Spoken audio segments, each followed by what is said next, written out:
গল্পের শুরু হয় র্যাকুন সিটির এক ভয়ঙ্কর অনাথাশ্রম থেকে। সেখানে আমব্রেলা কর্পোরেশন গোপনে ছোট ছোট বাচ্চাদের ওপর নিষ্ঠুর পরীক্ষা চালাচ্ছিল। সেই বাচ্চাদের মধ্যেই ছিল ক্লেয়ার রেডফিল্ড আর তার ভাই ক্রিস।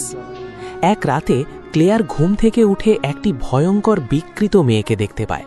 মেয়েটি ক্লেয়ারের হাতে একটি ট্যাগ বেঁধে ইশারায় জানায় আশ্রমের নিচে লুকিয়ে আছে এক ভয়ানক রহস্য। ঠিক তখনই ডক্টর উইলিয়াম বার্কিন এসে ক্লেয়ারকে ধরে নিয়ে যায়। ক্রিস মিথ্যা বলে পরিস্থিতি সামলে নেয়, কিন্তু সেই রাতের ঘটনা ক্লেয়ারের মনে চিরদিনের মতো গেঁথে যায়। বহু বছর পরে ক্লেয়ার আবার র্যাকুন সিটিতে ফিরে আসে। শহরটি তখন প্রায় জনশূন্য, কারণ আমব্রেলা কর্পোরেশন শহর ছেড়ে চলে যাচ্ছে। পথে একটি রহস্যময় মহিলাকে ট্রাক ধাক্কা দেয়, কিন্তু অবাক করার বিষয়, গুরুতর আহত হয়েও সে কিছু না বলে হেঁটে চলে যায়। এদিকে ট্রাক ড্রাইভারের কুকুর সেই মহিলার কালো রক্ত চেটে ফেলে, আর সেখান থেকেই শুরু হয় ভয়ঙ্কর সংক্রমণ। এদিকে র্যাকুন সিটি পুলিশ স্টেশনে নতুন অফিসার লিওন এস কেনেডি তার প্রথম ডিউটিতে যোগ দেয়। হঠাৎ খবর আসে স্পেন্সার ম্যানশনের কাছে একটি বিকৃত মৃতদেহ পাওয়া গেছে। তদন্তের জন্য একটি টিম পাঠানো হয়। এরই মধ্যে সবাই লক্ষ্য করে শহরের মানুষের আচরণ অস্বাভাবিক হয়ে যাচ্ছে। এক ওয়েট্রেসের চোখ থেকে রক্ত পড়ছে, কিন্তু সে নিজেই কিছু বুঝতে পারছে না। এমনকি একটি কাকও অদ্ভুতভাবে জানালায় আছড়ে পড়ে মারা যায়। অন্যদিকে ট্রাক ড্রাইভারের কুকুরটিও সংক্রমিত হয়ে যায়। মুহূর্তের মধ্যেই সে নিজের মালিকের ওপর হামলা চালিয়ে তাকে কামড়ে দেয়। ক্লেয়ার তার ভাই ক্রিসের বাড়িতে পৌঁছে তাকে সব কিছু জানায়। সে একটি ভিডিও দেখিয়ে বলে আমব্রেলা কর্পোরেশন শহরের পানিতে ভয়ঙ্কর ভাইরাস মিশিয়েছে, তাই খুব শীঘ্রই বড় বিপদ আসতে চলেছে। কিন্তু ক্রিস এসব বিশ্বাস করে না। ঠিক তখনই পুরো শহরে জরুরি সাইরেন বেজে ওঠে। বাধ্য হয়ে ক্রিস পুলিশ স্টেশনের দিকে চলে যায়। ক্রিস চলে যাওয়ার পর ক্লেয়ার জানালার বাইরে তাকিয়ে দেখে পাশের বাড়ির সেই মহিলা এখন পুরোপুরি জম্বিতে পরিণত হয়েছে। কিছুক্ষণের মধ্যেই সে ক্লেয়ারের ওপর হামলা করে। কোনো মতে প্রাণ বাঁচিয়ে ক্লেয়ার মোটরসাইকেল নিয়ে সেখান থেকে পালিয়ে যায়। আর তখনই পুরো র্যাকুন সিটি ধীরে ধীরে জম্বিদের দখলে চলে যেতে শুরু করে। এদিকে পুলিশ স্টেশনে পরিস্থিতি দ্রুত খারাপ হতে থাকে। চিফ আয়রনস স্টার্স টিমকে জানায় স্পেন্সার ম্যানশনে তদন্তে যাওয়া আগের টিমের সঙ্গে আর কোনো যোগাযোগ নেই, তাই নতুন টিমকে সেখানে পাঠানো হয়। এই সময় অ্যালবার্ট ভেস্কার গোপনে একটি বার্তা পায়। সেখানে বলা হয় সকাল 6টার আগে তাকে ম্যানশনের নিচের গোপন ল্যাব থেকে একটি ভাইরাসের নমুনা নিয়ে পালাতে হবে, কারণ ঠিক 6টায় পুরো র্যাকুন সিটি ধ্বংস করে দেওয়া হবে। অন্যদিকে ডক্টর উইলিয়াম বার্কিন তার স্ত্রী ও মেয়েকে নিয়ে শহর ছাড়ার চেষ্টা করেন। পথে ক্লেয়ারের সঙ্গে তার দেখা হয়। ক্লেয়ার তাকে চিনে ফেললেও বার্কিন এক মুহূর্তও না থেমে চলে যায়। এদিকে সংক্রমিত ট্রাক ড্রাইভার পুলিশ স্টেশনে এসে ট্রাক সহ ব্যারিকেডে ধাক্কা মারে। বিস্ফোরণের পর সে আগুনে পুড়ে যাওয়া অবস্থায় জম্বিতে পরিণত হয়ে ভেতরে ঢুকে পড়ে। চারদিকে আতঙ্ক ছড়িয়ে পড়ে।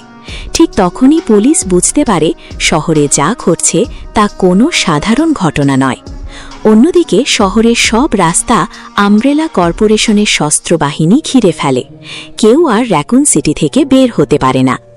পুলিশ স্টেশনের ভেতরেও জম্বিরা একের পর এক হামলা শুরু করে। পরিস্থিতি আরও ভয়াবহ হয়ে ওঠে। এদিকে ক্লেয়ার আবার পুলিশ স্টেশনে পৌঁছে যায়। ঠিক তখনই একটি সংক্রমিত জম্বি কুকুর চিফ আয়রনসের ওপর ঝাঁপিয়ে পড়ে। শেষ মুহূর্তে ক্লেয়ার একটি ভারী ফায়ার এক্সটিংগুইশার দিয়ে কুকুরটিকে আঘাত করে এবং চিফের প্রাণ বাঁচায়। এখন ক্লেয়ার, লিওন আর চিফ তিনজনই পুলিশ স্টেশনের ভেতরে আটকে পড়ে। বাইরে শত শত জম্বি ভবনটি ঘিরে ফেলেছে।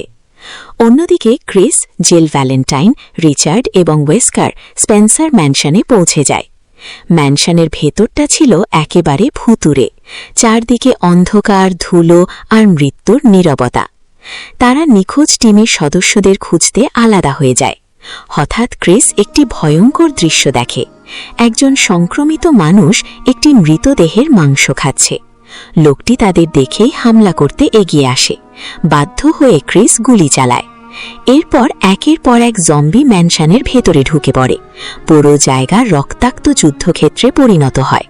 অন্যদিকে ভেস্কার গোপনে ম্যানশনের লুকানো পথ দিয়ে নিজের গোপন ল্যাবের দিকে এগিয়ে যায়, কারণ তার আসল লক্ষ্য ছিল ভাইরাসের নমুনা নিয়ে পালিয়ে যাওয়া। এদিকে পুলিশ স্টেশনের নিচতলায় অস্ত্র খুঁজতে গিয়ে লিওন আর ক্লেয়ার একজন সাংবাদিক বেন বার্টোলুচিকে একটি সেলে বন্দি অবস্থায় খুঁজে পায়।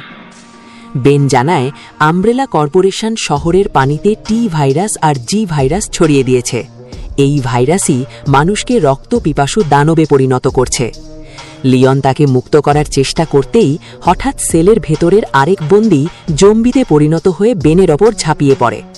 মুহূর্তের মধ্যেই বেন মারা যায়। এরপর জম্বিটি লিওনের দিকে এগিয়ে এলে ক্লেয়ার শটগান দিয়ে তাকে গুলি করে শেষ করে দেয়। এরপর তারা বুঝতে পারে পুলিশ স্টেশনে থাকলে বাঁচার কোনো সুযোগ নেই।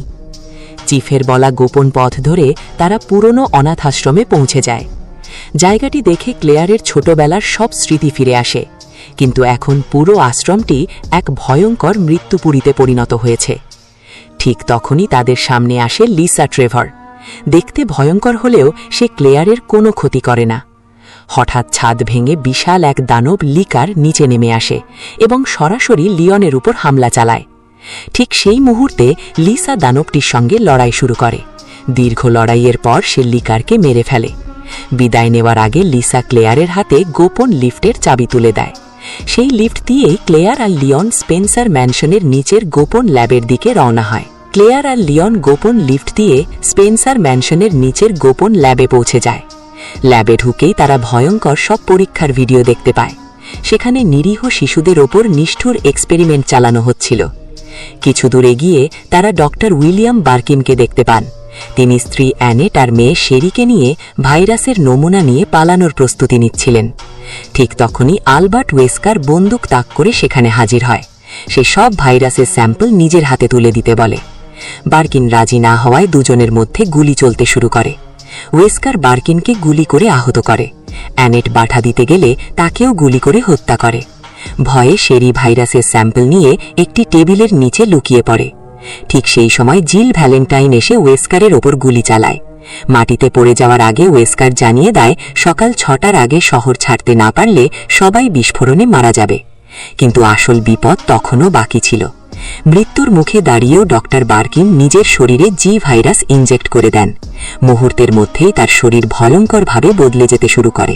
হাড় মাংস বিকৃত হয়ে তিনি এক বিশাল দানবে পরিণত হন। এবার সেই দানবের হাত থেকে বাঁচতে সবাই প্রাণপণে পালাতে শুরু করে।